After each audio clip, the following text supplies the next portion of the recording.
perempuan solihah nggak boleh apa punya cita-cita tinggi. Ketika ada yang bilang, saya nggak mau punya istri yang cita-citanya banyak, wah nggak langsung yang kepikiran nggak boleh nih perempuan menurut dia jadi CEO, nggak boleh nih nggak ngambil kuliah sampai S teler, S3, S4, karena yang dipikir yang namanya cita-cita, mimpi itu hanya yang duniawi, mimpi itu hanya uang atau jabatan. Boleh nggak sih perempuan punya cita-cita? Boleh banget, bahkan harus. Nggak boleh orang hidup nggak punya cita-cita.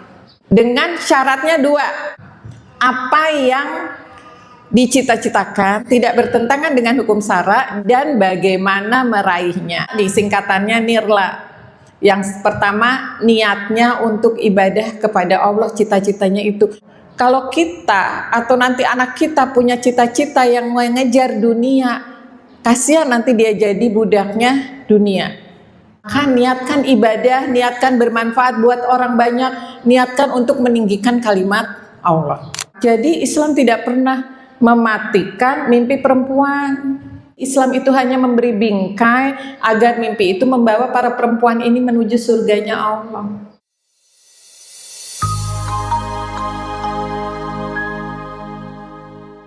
Ibu-ibu, kita mengangkat tema yang sedang ramai di sosial media. Ada seorang ustadz muda yang menyatakan pendapatnya seminggu sebelum menikah, ya, dan bikin geger dunia maya karena mengeluarkan pernyataan bahwa seperti yang saya tuliskan di atas. Saya orang sibuk, kayaknya saya nggak sempat kalau punya istri yang banyak cita-cita. Wah, kalimat gitu bikin geger dunia maya. Tadi seperti Bu Ayu bilang, muncul pro dan kontra. Ada yang pro, ada yang bilang wajar kali gitu ya orang nentuin, itu kan ininya dia sendiri, nentuin standar dia sendiri, asal buat dia sendiri nggak apa-apa lah, itu namanya kafaah, menentukan standar istri untuk dirinya sendiri. Itu yang membela. Ada lagi juga yang membela, menyatakan ya memang namanya istri di dalam Islam kan cuman disuruh jadi ibu rumah tangga. Pakai kata cuman lagi. Ya, kemudian yang kontra, paling banyak yang kontra. Paling banyak yang meledak yang ini Bu, yang nggak setuju pendapatnya. Yang bilang emang perempuan solihah nggak boleh apa punya cita-cita tinggi gitu, itu yang kontra. Terus ada lagi yang bilang Ibunda Khadijah dengan Aisyah radhiyallahu anhuma menyatakan mereka yang satu pengusaha, yang satu guru besar ya. Ummul Mukminin Aisyah radhiyallahu anha itu beliau mengajar banyak para sahabat. Gitu ya. Kalau bisa dibilang sekarang ya guru besar beliau gitu ya.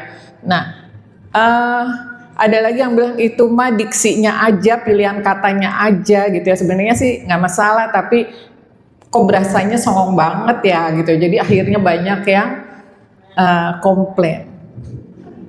Nah, kita di sini bukan buat menentukan mana yang benar, mana yang salah, enggak.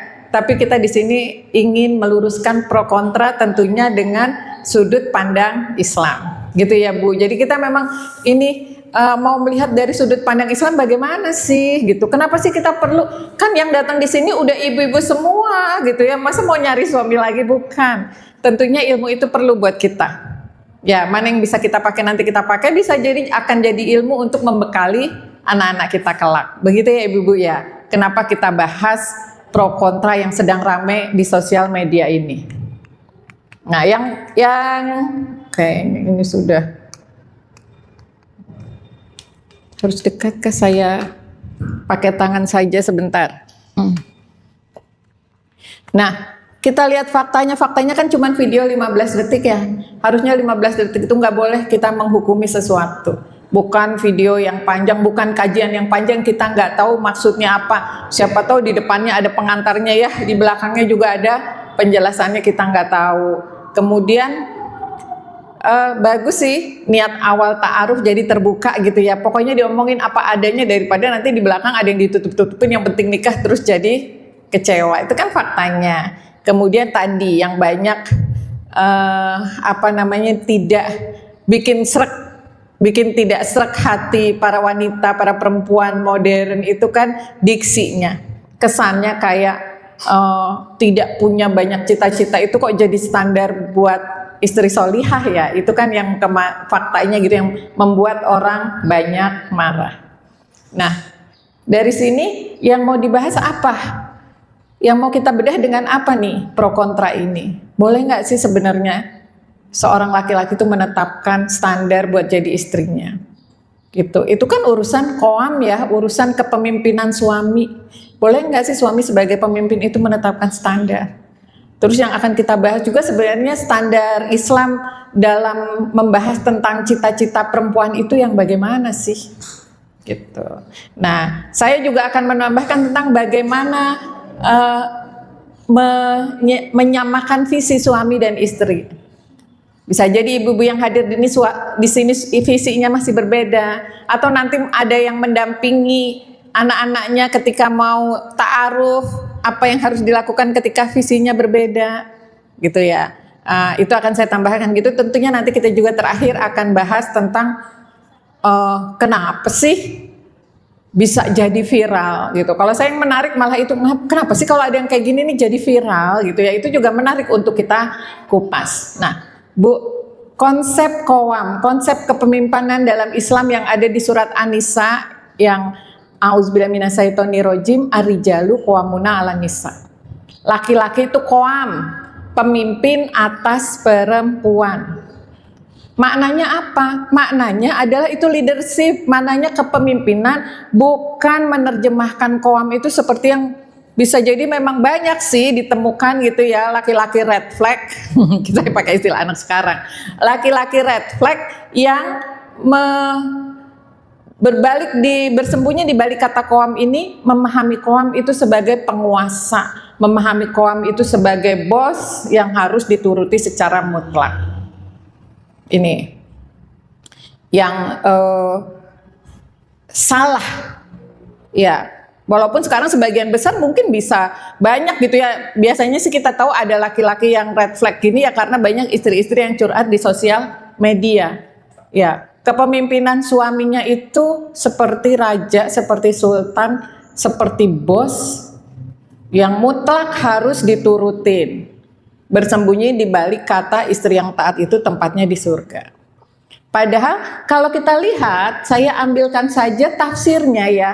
Tafsir tentang qawam dari surat An-Nisa ini menurut Imam Zamakhsyari dan Al-Alusi menafsirkan ayat ini adalah yang namanya qawam, yaitu pemimpin di dalam rumah tangga. Ya, dia jadi pemimpin di dalam rumah tangga dan dua ulama ini sudah menetapkan yang tugasnya apa tuh?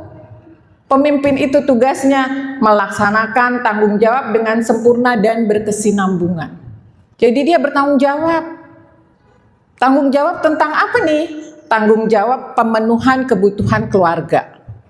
Terus bertanggung jawabnya itu berkelanjutan, bukan cuman maharnya doang, enggak. Pemenuhan kebutuhan keluarga, kemudian perhatian, pemeliharaan, perlindungan, keamanan. Perlindungan ini termasuk keamanan, itu tanggung jawab suami. Pemeliharaan ini termasuk kesehatan, itu tanggung jawab suami, gitu ya. Kemudian tentunya pembinaan dan pendidikan keluarga. Ini Bu, jadi Imam Az-Zamakhsyari dan Imam Al-Alusi itu mendetili apa mendetilkan ya enaknya ya, bahasa Indonesianya apa nih Bu? Mendetilkan apa? Ada yang di sini ahli bahasa Indonesia. Beliau berdua rahimahullah itu mendetili bahwa ini loh definisi qawam ini ya, bertanggung jawab dengan sempurna dan berkesinambungan urusan nafkah, urusan keamanan, dan urusan pembinaan dan pendidikan di dalam keluarga. Gitu. Jadi bukan cuman bahwa dia harus dituruti, dia harus diikuti. Ini tafsir dari surat An-Nisa ya.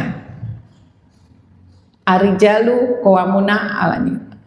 ala nisa. Nah, maka qawam di sini adalah leader, pemimpin, bukan bos yang otoriter. Pemimpin yang akan memimpin keluarga itu dengan berdiskusi, dengan musyawarah. Kalau kita lihat juga dalam kitab Nizamul Istima'i fil Islam, ya, sistem pergaulan dalam Islam itu Syekh Taqiyuddin An-Nabhani menegaskan juga dalam bab kehidupan rumah tangga itu menegaskan bahwa kehidupan rumah tangga di dalam Islam itu adalah kehidupan persahabatan. Nah, qawamnya di mana? Qawamnya itu dua orang yang bersahabat ini tentunya berdiskusi, ngobrol, sesuatu yang menyenangkan. Qawamnya pada saat apa? Pada saat diskusi ini kalau suami sudah menentukan A, maka istri harus mengikuti A. Itu qawamnya kalau pembahasan qawam tadi di dalam persahabatan itu di situ. Sedangkan yang lainnya di sini. Ya, suami itu bertanggung jawab, terpenuhinya berkelanjutan lagi di dalam masalah nafkah, di dalam masalah keamanan, ya, kelangsungan kesehatan dan sebagainya, juga di dalam masalah pendidikan keluarga. Udah ketangkep ya Bu, yang namanya qawam di dalam Islam? Penafsirannya seperti itu. Jadi kira-kira ada nggak yang suami pokoknya nyuruh istri yang maunya gitu ya, kalau secukupnya, kalau nggak cukup ya istri yang harus nambahin. Pokoknya apa yang dilakukan suami harus taat. Nggak ada. Gitu. Tidak ada sama sekali. Gitu. Maka kalau ada suami yang bilang, biar aku kasih kamu visi, itu bisa jadi benar maknanya kalau akan aku bawa kamu bersamaku visinya menuju surga. Tapi salah kalau maknanya kamu nggak boleh punya visi yang lain selain visinya aku. Ini yang namanya makna qawam yang pertama. Sepakat ibu-ibu? Sepakat ya. Jadi nggak ada tuh cerita gitu ya, suami yang soleh itu adalah yang otoriter pada istrinya, tidak ada diskusi. Gitu. Dan yang perlu diingat juga buat para wanita ini, kok bisa jadikan pinteran aku, bisa jadikan lebih banyak ilmunya aku tentang suatu masalah. Kenapa kalau sudah berdiskusi, kalau suami kekeh terhadap pendapatnya, maka istri harus ikut pendapatnya? Qawam kan seperti ini. Ini yang harus difahami oleh para wanita-wanita yang cerdas, yang pintar, yang banyak ilmu, bahwa yang namanya keberkahan, berhasilnya suatu perkara itu bukan karena kepintaran seseorang, karena cara yang benar semata, tapi karena Allah ridho. Dan salah satu cara yang mendatangkan keridhoan Allah itu adalah taatnya istri kepada suami, ridhonya suami kepada istri. Itu yang salah satu yang mendatangkan keberkahan, keberhasilan dan kesuksesan dari suatu perkara yang ingin dicapai oleh sebuah keluarga. Oke Bu? Sampai di sini sepakat? Ibu-ibu kok anteng banget sih? Ya, oke, kita lanjut ya Bu. Selanjutnya, batasan cita-cita perempuan di dalam Islam. Jadi boleh nggak, kalau ada pertanyaan, boleh nggak sih perempuan punya cita-cita? Boleh banget, bahkan harus. Nggak boleh orang hidup nggak punya cita-cita. Gitu ya. Dengan syaratnya dua. Syarat yang pertama, apa yang dicita-citakan? Syarat yang kedua, bagaimana cara meraihnya? Dua-duanya, baik apa yang dicita-citakan maupun bagaimana cara meraihnya, itu dua-duanya harus bersandarkan syariat. Kalau apa yang dicita-citakan udah jelas ya, bahwa apa yang dicita-citakan itu tidak boleh yang bertentangan dengan syariat Allah. Misalnya cita-citanya mau jadi apa yang bertentangan dengan syariat Allah? Cita-citanya mau jadi pembunuh bayaran nomor 1 di dunia, ya itu nggak boleh. Jadi satu, apa yang dicita-citakan tidak bertentangan dengan hukum syara. Apalagi sih cita-cita yang nggak boleh, Oh misalnya perempuan cita-citanya mau jadi atlet renang dunia, kayaknya nggak perlu deh, gitu ya. Karena zaman sekarang ya namanya kalau renang tuh Kalau jadi dia udah jadi atlet renang itu kan olahraga yang diperintahkan diajarkan pada anak. Tapi kalau dia sudah jadi atlet berarti kan akan ditonton dengan pakaian yang bagaimana dan sebagainya.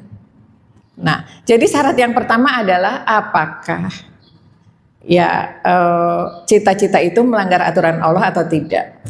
Apalagi yang nggak boleh Bu, misalnya jadi artis boleh nggak?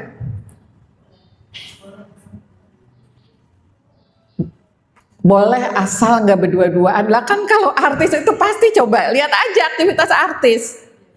Ya ada nggak artis yang syar'i gitu, yang dia selalu menutup aurat pada saat syuting, terus nggak karena ada aktivitas-aktivitas jelas kalau pegang-pegangan dengan yang bukan mahram nggak boleh. Kan ada aktivitas-aktivitas tertentu yang memang tidak dibolehkan. Misalnya aktivitas pura-pura menikah, pura-pura bercerai, itu kan nggak boleh. Gimana kalau dia syuting menikah, syuting bercerai? Nah itu gambaran syarat yang pertama. Apa yang dicita-citakan tidak bertentangan dengan hukum syara dan bagaimana meraihnya. Bagaimana menarinya biar gampang, nirla, nih singkatannya nirla. Yang pertama niatnya untuk ibadah kepada Allah, cita-citanya itu bukan mengejar ketenaran, bukan mengejar dunia. Karena Allah sudah mengingatkan, memberi peringatan jelas kepada dunia, duhai dunia, perbudaklah orang yang mengejarmu dan sembahlah orang yang mengabaikanmu. Kalau kita atau nanti anak kita punya cita-cita yang mengejar dunia, kasihan nanti dia jadi budaknya dunia.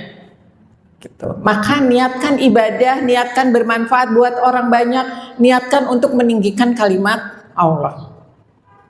Itu. Ya, yang pertama niatnya, caranya niatnya harus benar. Kemudian ifahnya dijaga. Ada Bu Ifah. Bu Ifah artinya apa? Ifah itu kemuliaannya dijaga. Perempuan itu harus menjaga ifahnya, menjaga kemuliaannya. Bagaimana perempuan yang menjaga kemuliaannya?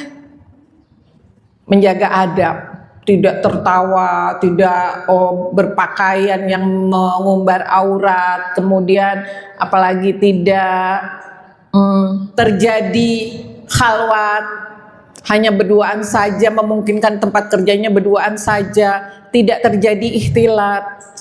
Ya, walaupun untuk pekerjaan boleh ikhtilat, tapi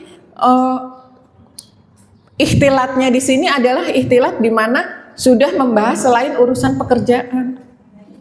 Itu yang namanya ifah, menjaga kehormatan wanita, tidak membuat dia itu dalam mengejar cita-citanya jadi harus pulang tengah malam tanpa ada yang menjaga.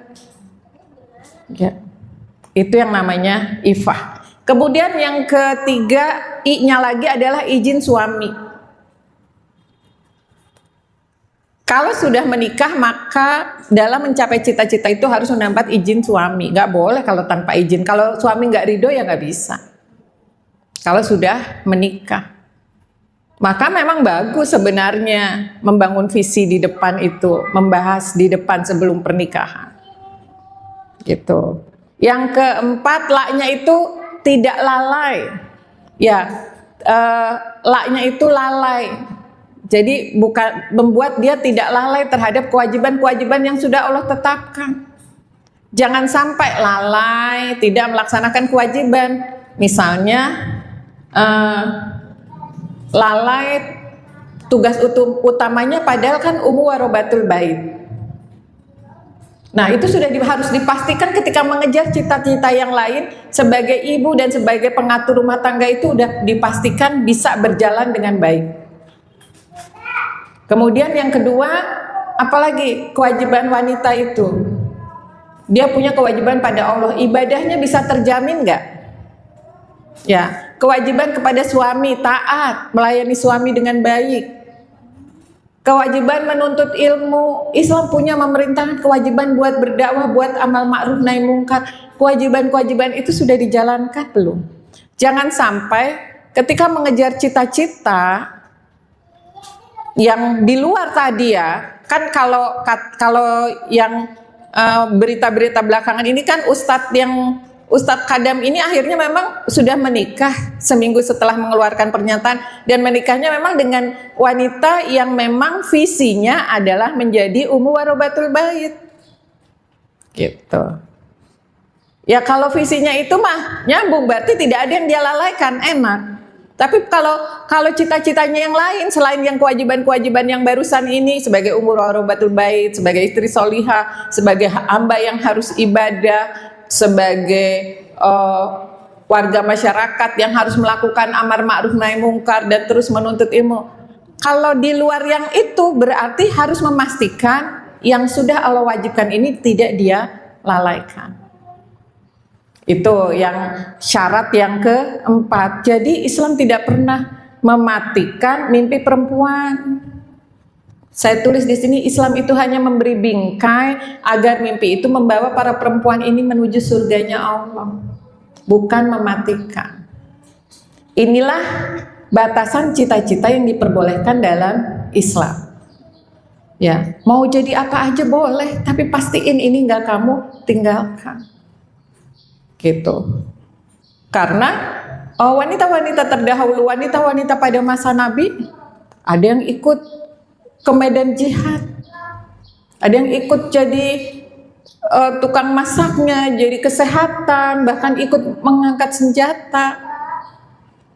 Tapi mereka oleh Nabi dipastikan 3 hal ini, niatnya untuk ibadah, dipastikan bahwa izinnya, dapat izin dari suami, mereka tetap menjaga kemuliaannya, menjaga ifahnya, dan yang terakhir tidak lalai atas apa yang telah Allah wajibkan. Gitu. Sudah terbayang Bu nanti kalau membekali anak-anaknya? Ya. Oke, kita lanjut ke pembahasan berikutnya. Ini ada teknis bagaimana menyamakan visi. Nanti kalau mendampingi anak-anak, atau kalau sekarang kok merasa visinya beda ya. Kalau nanti mendampingi anak-anaknya yang mau ta'aruf, atau ibu-ibu hebat di sana ya, di luar sana yang sudah memang juga, atau ada mungkin anak-anak gadis yang nonton YouTube-nya komunitas ibu hebat, bagaimana menyamakan visi. Yang pertama, sampaikan visinya masing-masing. Kalau ta'aruf itu jangan yang penting ada yang mau, jangan kayak gitu, ntar di tengah jalan kok tertekan sekali. Sampaikan visinya masing-masing, gitu. Jadi nikah itu memang buat menyatukan dua manusia yang memang punya latar belakang yang bisa berbeda banget, gitu. Jangankan dari 2 orang tua yang berbeda, yang satu saudara aja bisa beda kok isi kepala. Maka di awal pada ta'aruf, maka dalam Islam, dalam proses ta'aruf, jadi Islam itu prosesnya khitbah dulu ya Bu, kita pernah bahas di sini. Izin sedikit rada melebar nih topiknya. Islam itu khitbah dulu. Apa itu khitbah? Laki-laki datang kepada wali si wanita untuk bilang tertarik, ingin serius kepada wanita. Nah, setelah proses khitbah ini, barulah ta'aruf dibolehkan. Batasannya apa? Khitbah, izin laki-laki kepada wali perempuan. Gak ada tuh pacaran dulu, kenal dulu, baru ngelamar, baru khitbah. Atau pacaran dulu, baru ta'aruf. Atau ta'aruf dulu, baru bilang orang tua. Enggak. Batasan boleh, karena gini, kehidupan pria dan wanita di dalam Islam itu terpisah secara mutlak, kecuali dengan mahramnya. Lalu kecuali pada hal-hal yang dibolehkan syariat, yaitu kesehatan, pendidikan, muamalah. Pada selain itu wanita itu bersama mahramnya. Nah kalau sudah mulai ada laki-laki yang tertarik kepada seorang gadis, maka dia datang kepada orang tua, kepada wali gadis itu. Itulah batasnya. Ya, khitbah. Setelah masa khitbah ini, di sini nggak boleh interaksi sama sekali. Di sini loh boleh ada interaksi tambahan. Ada ta'aruf, mengenal lebih dalam. Di sini nih baru boleh cerita gimana karakternya, gimana visinya. Sebelum khitbah, sebelum bilang sama orang tua nggak boleh tuh cerita-cerita pengen ini, pengen itu, karakter aku kayak gini, nggak boleh. Clear batasannya. Apa hikmahnya kalau saya lihat? Hikmahnya nih wanita di dalam Islam itu ifahnya, kemuliaannya sangat terjaga. Gitu. Dan masa khitbah ini nggak perlu diramein, nggak perlu dirayain, bahkan diperintahkan untuk disembunyikan. Yang disuruh disebar-sebarkan itu adalah nikah, disebarkan, dikabarkan ini udah nikah, tapi proses antara khitbah sampai nikah, proses ta'aruf ini itu disuruh ngumpet-ngumpet. Kenapa? Karena bisa jadi, nggak jadi, nggak cocok. Ternyata visinya beda ya, gitu. Ternyata dia begitu orangnya, enggak deh, nggak cocok. Boleh dengan syarat dua-duanya saling menjaga aib. Begitu terjaganya kemuliaan wanita di dalam kehidupan Islam. Nah, setelah ya, jadi visi misi itu, kita balik lagi ke topik, visi misi itu dikenalkan, dibicarakan pada masa ta'aruf. Ini loh mau aku, ini loh mau aku. Kalau sekarang saya lihat yang berlaku sekarang itu saling ngasih CV. Ya, CV nih, kayak misalnya saya, ini CV saya, keluarga berapa, ini apa, orang tuanya siapa, adik-adiknya siapa saja, itu boleh. Visinya apa, pengen punya keluarga yang bagaimana, boleh di situ cerita karakter saya orangnya galak, gak mau dipoligami, boleh ngomongin di situ. Ya. Laki-lakinya juga boleh, itu haknya si kadam gitu ya, menyatakan bahwa aku mah maunya istrinya yang gak banyak cita-cita. Cuman salah diksi aja sih kalau saya ngeliat tuh, dia tuh pengennya istrinya bisa jadi yang cita-citanya adalah seperti yang sudah ditetapkan syariat Islam, menjadi ummu barubatul bait, menjadi istri solihah, menjadi anggota masyarakat yang berdakwah amar ma'ruf nahi mungkar, bisa jadi, gitu kan. Nah, disitulah dibicarakan. Kalau misalnya beda, maka disarankan yang kedua adalah buat visi ketiga. Visi ketiga ini yang diperjuangkan bersama. Ya, dan pada visi pertama kedua tadi, kalau misalnya tidak saling mengganggu bisa dikompromikan. Kalau tidak saling mengganggu ya jalankan. Kalau bisa dikompromikan jadilah visi ketiga.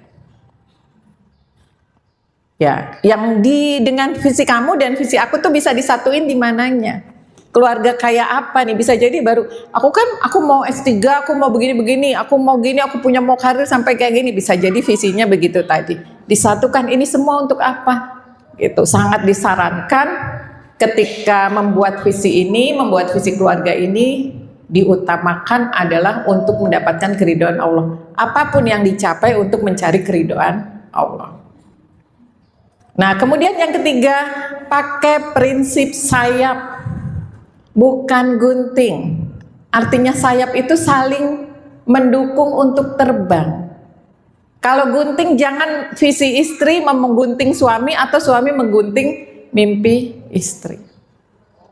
Masing-masing jadi sayap. Nah, kalau masing-masing jadi sayap akan membantu. Apa yang terjadi ini untuk ngejar mimpi kamu? Apa yang bisa aku bantu? Gitu. Misalnya suaminya pengen jadi pengusaha yang levelnya sampai apa? Istri yang jadi sayapnya suami itu, apa yang bisa aku bantu? Kayaknya aku cuma bisa bantu doa, nggak apa-apa ya? Ya nggak apa-apa. Gitu. Tapi prinsipnya adalah jadilah sayap bagi pasangan masing-masing. Jangan jadi gunting. Nah, yang terakhir, tujuan dari semua tujuan, Ghayatul Ghayah itu adalah surga. Ya. Ini kalau tujuan dari segala tujuan itu adalah surga, konflik apapun yang muncul, itu kita akan bertanyanya, ini bawa kita ke surga atau ngejauhin kita dari surga? Udah, pertanyaannya cuma gitu. Kalau visi hidupnya adalah surga, pilihan kita ini membawa ke surga atau menjauhkan kita dari surga. Cuman itu kalau ada konflik yang akan jadi pertanyaan. Kalau dua-duanya udah sepakat, visinya adalah surga, maka sesungguhnya pernikahan yang berkah itu adalah pernikahan yang dua-duanya menjadi sayap buat yang lainnya, bukan malah menjadi gunting untuk cita-cita pasangannya. Mudah-mudahan ya kita semua dapat suami, anak keturunan kita dapat suami yang jadi sayap buat pasangannya. Jadi semuanya bisa tumbuh berkembang, bisa maju dengan mimpi-mimpinya. Nah itu Bu, sebenarnya pembahasannya di situ aja. Kalau kayak gitu ada pro kontra nggak sih? Tentang ini nggak perlu ada pro kontra. Nah kan jadinya sebenarnya nggak ada pro kontra itu di dalam apa yang dikemukakan oleh Kadam Siddiq. Nggak ada yang perlu dipro kontrakan, gitu. Cuman salah diksi, cuman diksi yang tidak tepat. Nah jadi pertanyaannya, kenapa jadi viral? Kan itu ya Bu ya pertanyaannya, kenapa kok jadi meledak, kenapa kok jadi viral? Itu kalau saya yang jadi pertanyaan. Wong dari pernyataannya itu kalau kita bedah nggak ada yang perlu di pro kontrakan, kenapa jadi viral? Udah jelas kok yang bahwa memang laki-laki itu harus jadi pemimpin. Yang tadi definisi pemimpinnya kita sudah sepakati. Kemudian bahwa wanita itu juga tetap dalam Islam dibolehkan punya cita-cita dengan bahasan cita-citanya seperti tadi. Lah kenapa kok jadi meledak? Kan itu pertanyaannya. Gitu kan? Pertanyaannya kenapa meledak? Nih Bu, kenapa meledak? Karena satu, nyenggol feminisme. Ada luka ingin dihargai. Yang kedua, ada patriarki berkedok agama. Yang ketiga, Islamofobia, dan yang terakhir karena kapitalisme. Ini yang bikin meledak. Kita bahas satu-satu. Ada feminisme, luka yang ingin dihargai.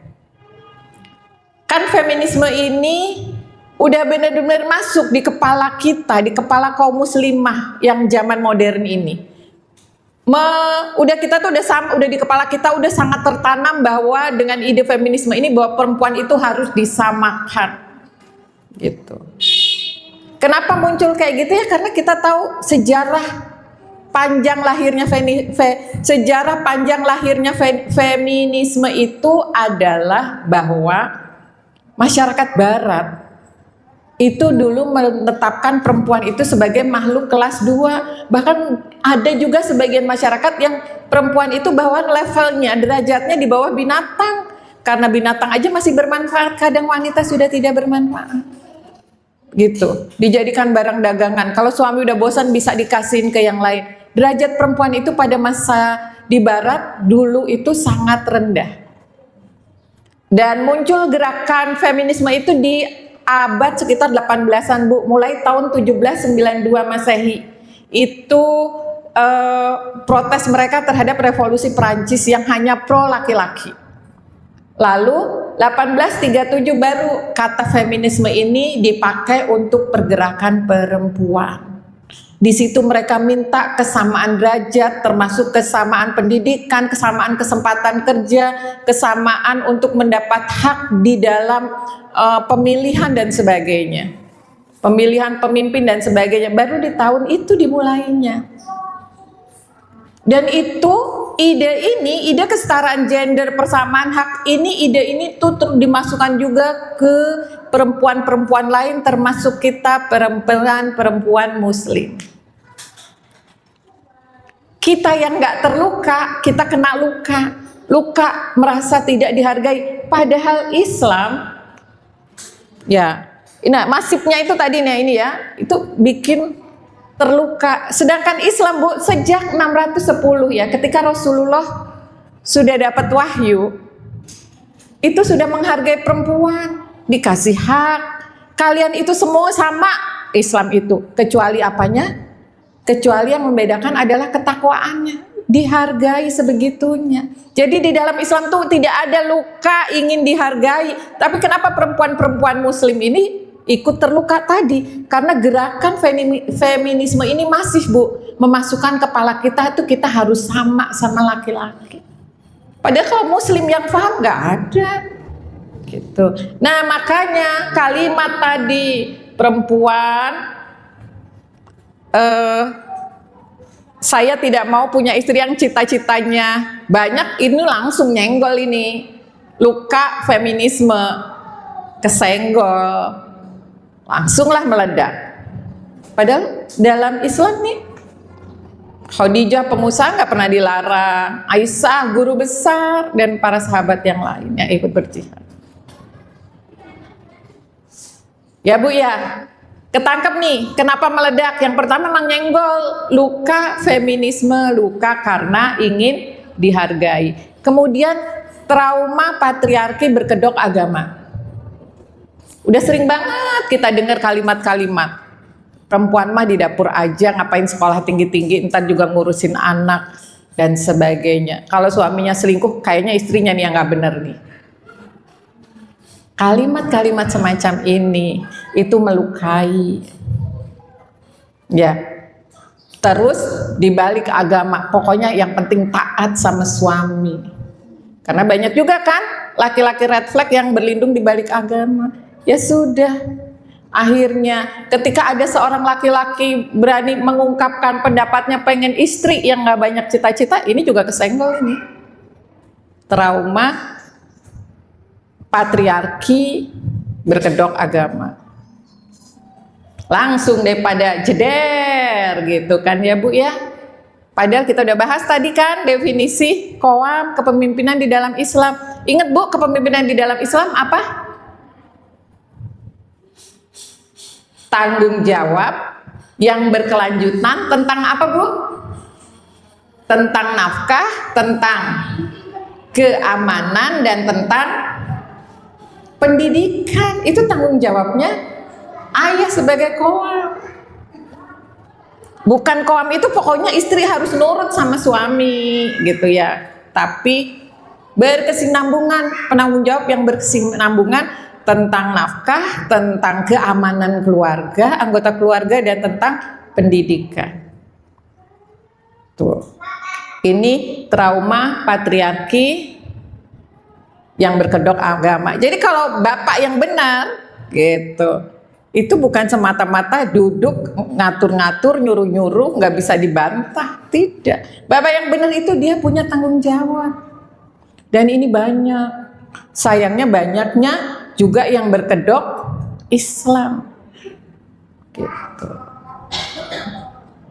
Yang ketiga, ini yang paling ngeri, Islamophobia.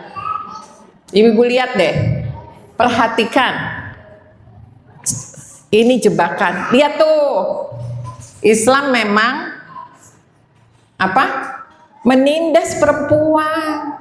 Dan coba perhatikan, kalau misalnya kasus-kasus viral kayak gini pasti ada dua kubu. Kubu yang benci Islam, ya enggak?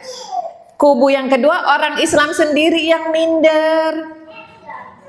Dua-duanya enggak benar.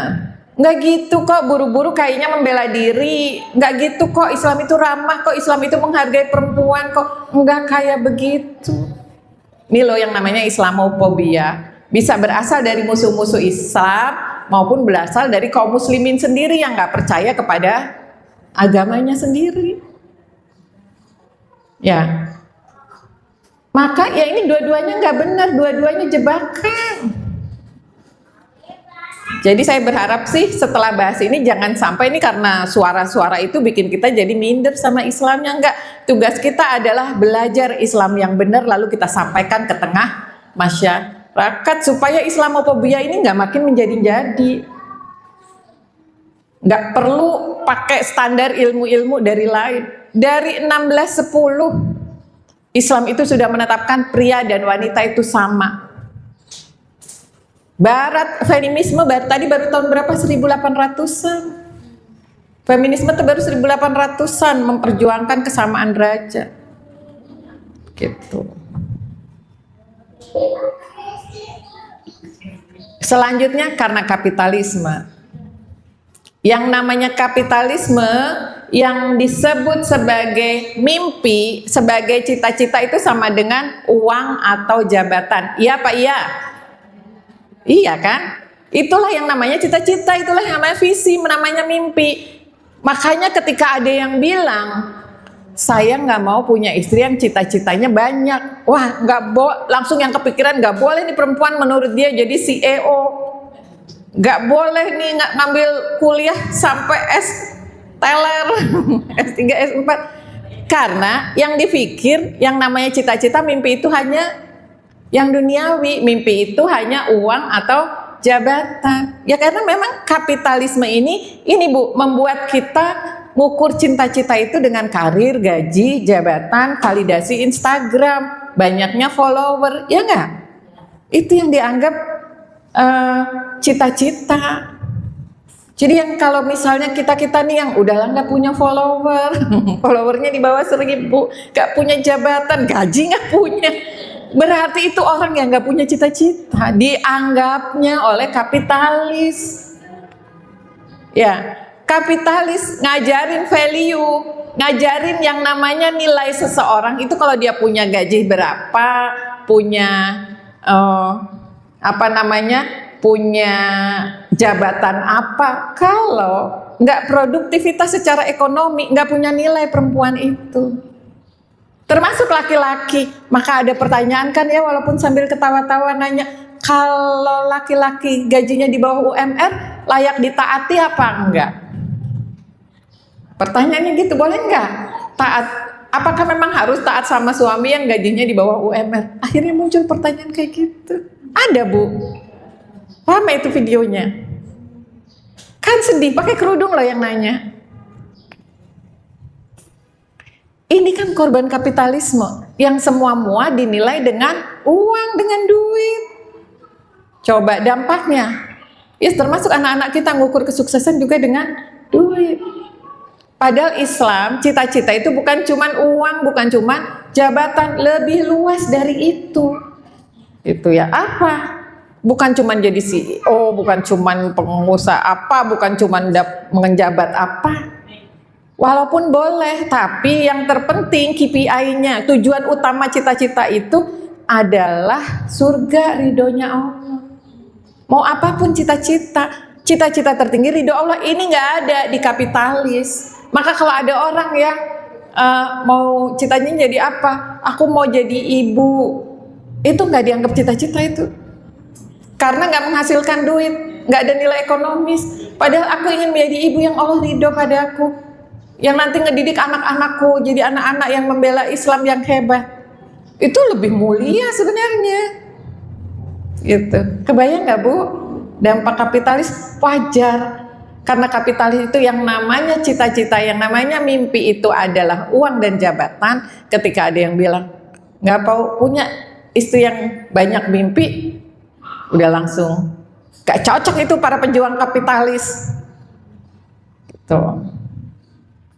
Ya, jadi istri yang nggak punya cita-cita versi kapitalis ini, ya, yang ngeri gitu ya, nggak ada nilainya. Makanya banyak juga ibu-ibu rumah tangga yang terkena korban pemikiran kapitalis yang selalu kalau ditanya ibu pekerjaannya apa, oh saya mah nggak kerja, gubrak gitu ya, dari bangun tidur jam berapa sampai tidur lagi bilang saya nggak kerja. Atau kalaupun dia jawab kerjaan saya ibu rumah tangga saja, pakai saja. Ini nih korban kapitalis ini. Ya, padahal ibu-ibu yang memilih untuk mendidik anaknya lalu ingin Allah ridho itu jauh lebih tinggi. Dan saya lihat banyak wanita-wanita yang punya pilihan itu bukan karena terpaksa, memang dia memilih untuk menjadi ummu warabatul bait. Ya itu juga cita-cita tinggi. Cuman salah diksi gara-gara bilang yang nggak banyak cita-cita. Ini juga kayaknya korban ini, jangan-jangan korban kapitalisme karena ngerasa cita-cita itu hanya duit. Oke Ibu ya, jadi sekarang udah paham nih ya kenapa muncul pro kontra, kenapa terus meledak gitu ya. Kenapa meledak Bu? Satu,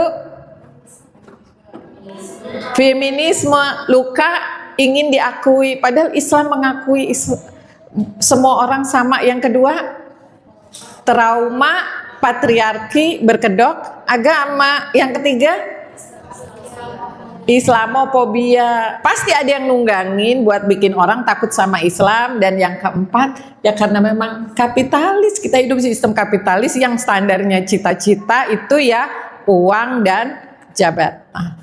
Maka wajar banyak yang marah dengan kalimat tersebut. Tapi tentunya kita para muslimah tidak perlu untuk ikut-ikutan terjun dalam pro kontra itu. Kalau yang ada tugas kita meluruskan, ini loh koam di dalam Islam, ini loh standar bercita-cita di dalam Islam. Gak usah ikut-ikutan karena sesungguhnya itu jebakan Batman biar makin pada takut kepada Islam. Itu yang bisa saya sampaikan. Maka yuk nggak usah ikut-ikutan meledak, karena sebabnya ini yang bukan kita.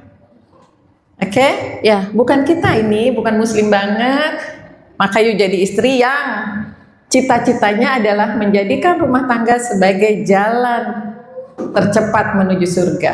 Dan kita tahu itu adalah cita-cita yang tertinggi.